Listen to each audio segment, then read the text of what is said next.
Morning, Mr. Capwell. Doctor. Miss Capwell. Hi. I would like to see my sister. Kelly's with your father's lawyer. She's preparing for the hearing. I'll have her brought out in a moment. Mr. Capwell, I'm glad to see that you've resigned yourself to this. Having Kelly declared not competent to stand trial was the wisest decision. Well, Doc, it was one of the most difficult decisions I've ever had to make in my life. But I know I have to protect my daughter.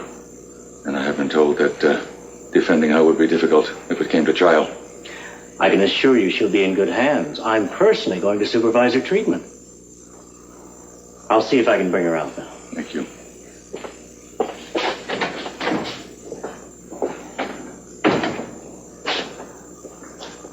Eden. For what I'm about to do to her, you know she may never forgive me. Don't say that. If only I had seen this coming. If only I'd been able to do something. Daddy, you can't blame yourself.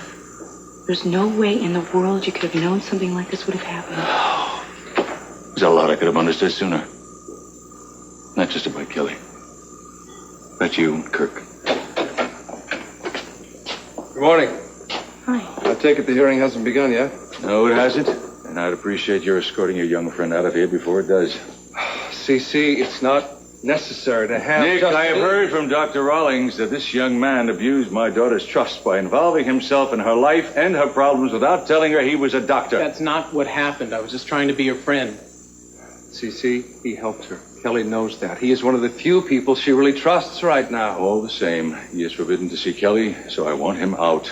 Mr. Capwell, what you don't seem to understand is that when her friends and family didn't realize the depths of her problems, I was there for her. You can damn me if you want to, but I know that I tried to give Kelly the help she needed in the best way that I knew how.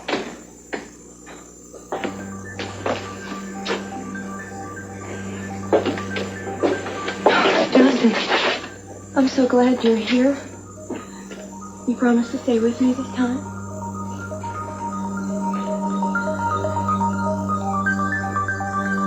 I thought you'd have better sense than to show up here more.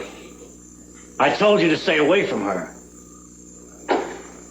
Kelly, I've got to go now. You'll be fine. I know you will. Come on, Moore, let's go.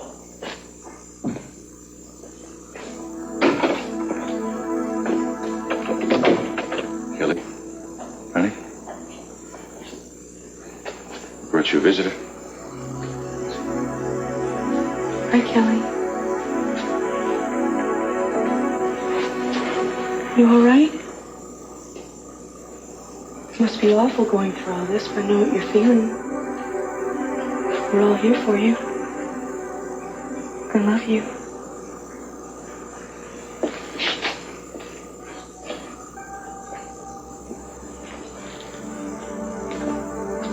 Eden? Yeah? Why am I here?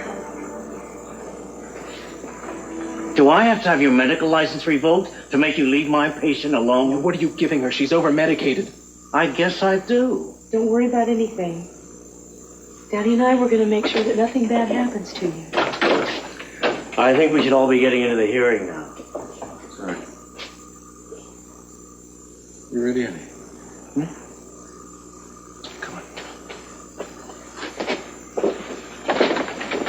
Come on. Doctor? Who was that man who was here before? A resident. I mean his name. Dr. Moore, why? Well, Kelly seemed to trust him. I just wondered why it is you didn't want him to see her. Because he's already compromised your sister's recovery. I don't understand. Eden, Kelly was feeling and acting a lot more healthy when Justin was treating her. Oh, maybe... Miss Capwell, the truth is, Dr. Moore's involvement in your sister's treatment would only be harmful to her. Now, shall we go into the judge's chambers?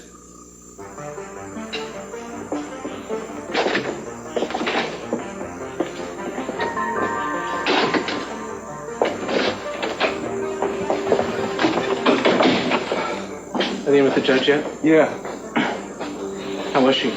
With you? Justin, she is so remote. At least before she knew who I was. Rawlings is going about this all wrong. He's medicating her like she's got some chronic mental illness. I mean, this isn't going to help her. I just can't stand it like this, Justin. You go into the hearing. We're not going to give up on her yet.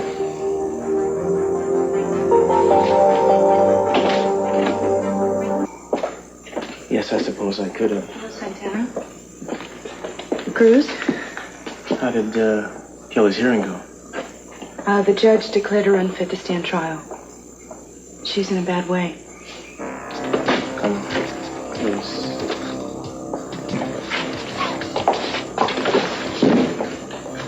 That's okay, Dan. Let her go in. Hello, Eden. In a minute. Hello, Gina. Some things may not be as dire as they seem. I'm going to keep searching for that gun that I believe Dylan had, and if we find it, it'll form the heart of a case that Kelly acted in self-defense. Poor Kelly, you know, she's so confused. She hardly even cares where they're taking her. And Daddy, I mean, I always thought of him as invincible or something, but this is really killing him. Like he's finally come up against something he can't defeat. I know he'd give anything in the world to prove she's innocent.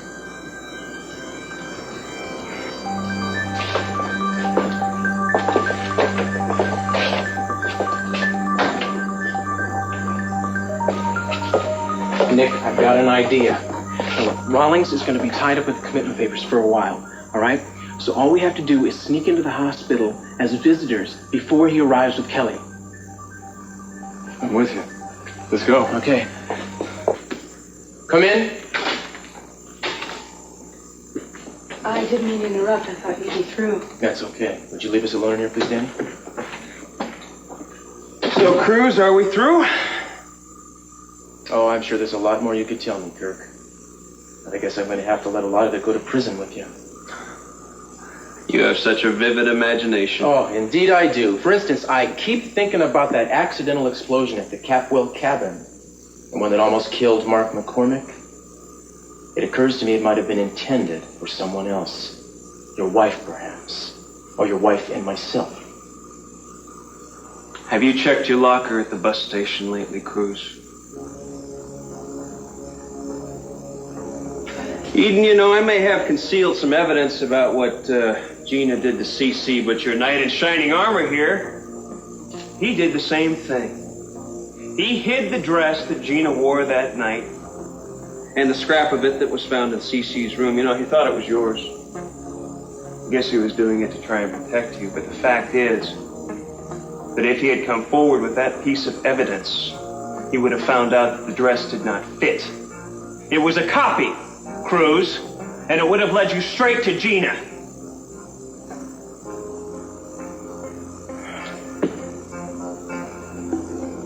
He's right, you know. Maybe all of this could have been ended a long time ago.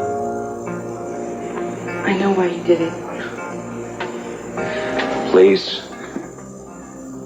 Could you two lovebirds say your sweet nothings somewhere else?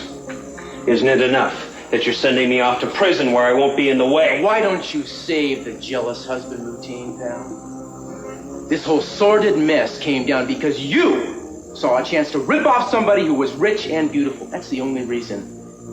So don't talk about your broken heart, Kirk. That's gonna come later, pal, believe me.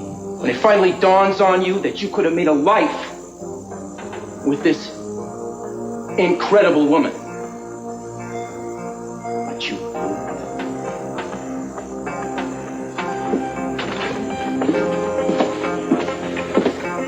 You done with this guy? Yeah.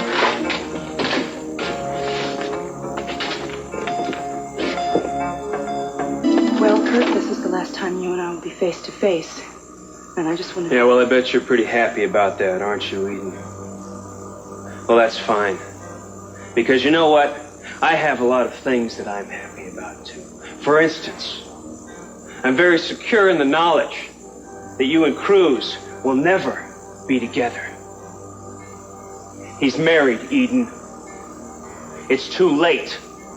I honestly don't believe that he's going to dump Santana for you, as much as he might like to do that. No, I suppose I should hate you. But in a way, I feel like I deserve the unhappiness that you've given me. Because I've married you, and I never loved you. I married you because I hated myself. Our marriage, Kirk, was one long nightmare from the beginning. Well, that's fine. Because that's exactly what it was for me. You never let me touch you, Eden. Not really. You never even gave me a chance. You got more of a chance than our unborn child ever got. Didn't know. Can't you understand that? If I had, things would have been different. I would have known that you would never leave me, Eden. You're wrong. Because when I found out I was pregnant with your child, I begged Cruz to take me back. And he wouldn't. I decided to divorce you long before the boathouse.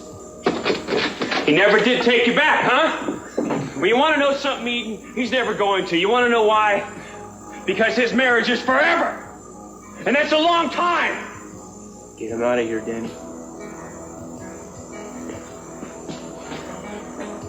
I'll see you around.